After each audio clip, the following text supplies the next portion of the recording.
Good day, folks. Hello, this is Garrett Monroe from Hiram College. I'm down at the Dre Computer Center, and today we're going to be talking about Zoom and how to use Zoom for remote instruction, kind of basic user features. I'm working off of a document that's going to be super helpful for you called the Zoom Functionality on an iPad resource. And this document you can find on Moodle, either as a student or a faculty member, and you can find it in this handy-dandy orientation to learning remotely and online section on Moodle. You can just access that there. You can also go down to the Hiram College Moodle Resource Center as a faculty member to get more steps there. So I'm just be going through how you can use Zoom in this video, a couple basic steps, and be sure to refer yourself to there or give us a call or an email here in Dre and Tech and Track, and we can help you out as well. So what is Zoom? Zoom is this app here. It is a web conferencing tool, a video conferencing tool, and we've pushed it down. We've installed it on everybody's iPad. It looks just like this when you open it up. You should be able to find it there. If it's not there, shoot us a message, but you can also search for it by hitting Command Space and using your search feature on your iPad. So here it is. I've opened it up now, and in all your courses that are using remote instruction, we have preloaded a link to your instructor's Zoom classroom at the top of the course, and that looks just like it does here in the task aid. It will say Course Zoom Classroom. You click on the link, and that link will automatically open your Zoom app and push you into your classroom for your course. Now, that web conference won't be open unless your instructor has that room open. So make sure you get in contact with your instructor or follow the right time for your course. But that link is kind of a cheat sheet, a secret door to get you into this app and get you to join the meeting. Now, another way to join the right meeting is to find this big orange tile here. You click on that, and that's how to host your own meeting. And say if you're a student, you want to join a class, you click on this blue join tile, and you're going to punch in the meeting ID. So this is going to vary based on what instructor or course you want to join, and to find that, you can just refer to your course page or go on myhiram.edu, and there's a list on that site for all the instructors' course ID numbers. You'll punch in the ID, and then you have some options here before you join. If you want to say, don't connect with your audio, you can always connect it later and turn off my video at the beginning. And again, you might just want to join without those things on and then turn them on later. So that's just some pre-stuff to set up. Now here you can also set your name. This is a good idea so that the instructor and everybody else in the room knows who you are. So let's take a look now at my.hiram.edu. I go here. And either as a faculty member or a student, you're going to find that really useful list of everybody's Zoom addresses here. So here as a faculty member, for instance, I would go under Academics and then look under Faculty Portal, and I can jump in here. And then over on the far right, you can find this remote learning Zoom links in bold and with asterisks. I'm going to select that. And we're going to be updating this as more faculty members register for Zoom. And right now you can see everybody who's teaching a course for this semester, the course number, their email address, their name, and on the far right column you can see a direct link which will take you into their course. So say I wanted to join Matthew McKenna's class. I'm going to search for his name here.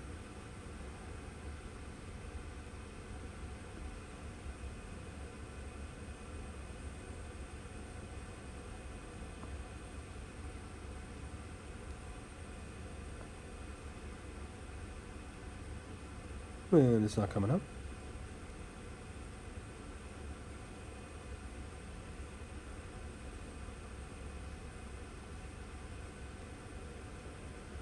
Okay, there he is. And so I see he's teaching 2 courses, and I know because I've already coordinated with him that he's already hosting a room at this time. I'm going to go ahead and just tap on that link. What the iPad does is it opens up the app directly, and it pre-puts in that link, and then it gives me a preview, hello, of, of my video here. So I haven't actually joined the room yet. It's just showing me my video, my audio, and it gives me some options here. Always show video preview dialog when joining a video meeting. I like that on so I can know what my background looks like. I've got the virtual background set up right now, so if you're in a space you don't want people to see the back, you can put on these virtual backgrounds. So I can click on none here by tapping on it, or I can add some extra ones. I'm going to go ahead and click on none so you can see where I'm at. And now I can select join with video. I'm going to do that. Now I am, there's Matthew. I've connected in here with this web conference, and it's giving me a pop-up on my my box on my screen which says, how do I want to connect my audio? So probably you're going to want to select call using internet audio. It's going to use your iPad microphone. So I'm going to select on that. The other option allows you to dial in using a telephone, so we probably don't want to do that. So here we are, and I'm just going to show you a couple features now that we're connected. So at the very top of the screen, you can see the course personal ID number. So this is kind of like a phone number for each faculty member, and here at the top it shows Matthew's here in 10 digits. And so that again is just what you would use to connect, and that's what that link put in for us automatically. Now if I wanted to adjust my settings, so Matthew can't actually hear me right now, so you can see at the top right my microphone is red slashed out, so it's been muted. I'm going to unmute that. Now you could probably hear me, and we're in the same space. He's across the other side of the room. And so one issue that you want to be aware of is if you're in the same space with two microphones working, you might create some feedback. So you don't want two microphones in the same room on. So just make sure if you're doing a web conference where there's two people in the same room, only one microphone is on, or just join from one device. Now I can also control my video by clicking this button.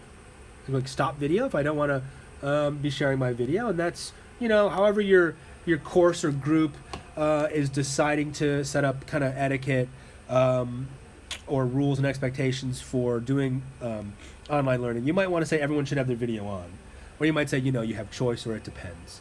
I've got some other options as a user. I can click up here on this participants button, and I can see who's in the room, and I can see what their settings are. So I can see Matthew's muted his microphone, which is great, or we'll be getting that feedback thing, and I can see he has his video on.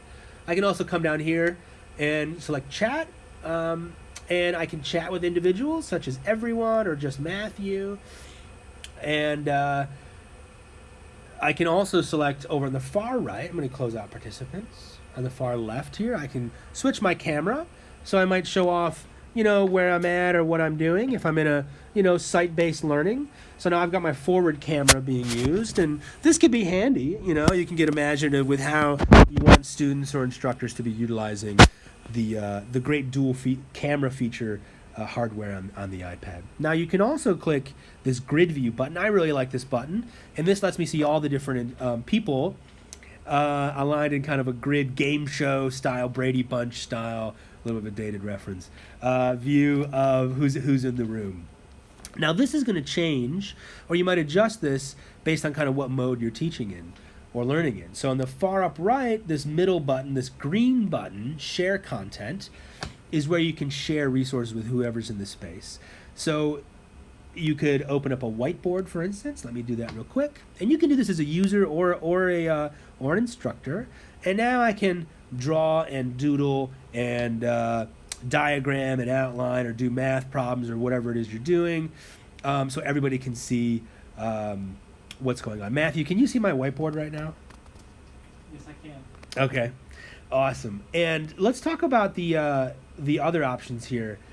If I click on the More button, the three ellipses, it opens up some options where I could do a thumbs up or a clap emoji or offer a chat. So why don't you could you offer a thumbs up or a clap, and we can see how that looks like. Okay, so yeah, I can see now Matthew's giving me a thumbs up. That's really handy when having many people in here or people will be talking over themselves. The same thing with the raise hand option. You can see that right down here in the bottom one. So if I had somebody who had a question as I'm talking, I could look and and see who's raised their hand. So I want to stop. I'm just going to click on the X on share content, and that turns off my whiteboard.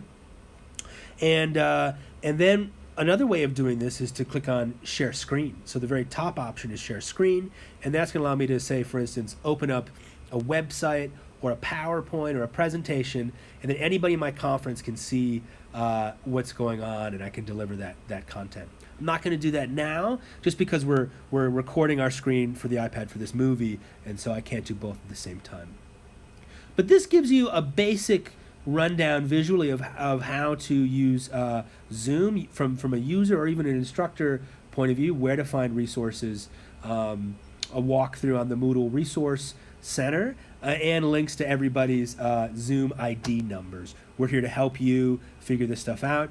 You should be planning to have it not to be seamless or perfect, but that's kind of the nature of working with technology. It takes a little bit of trial and error, and we're here to help you over those speed bumps. So make sure to reach out to us and use those resources.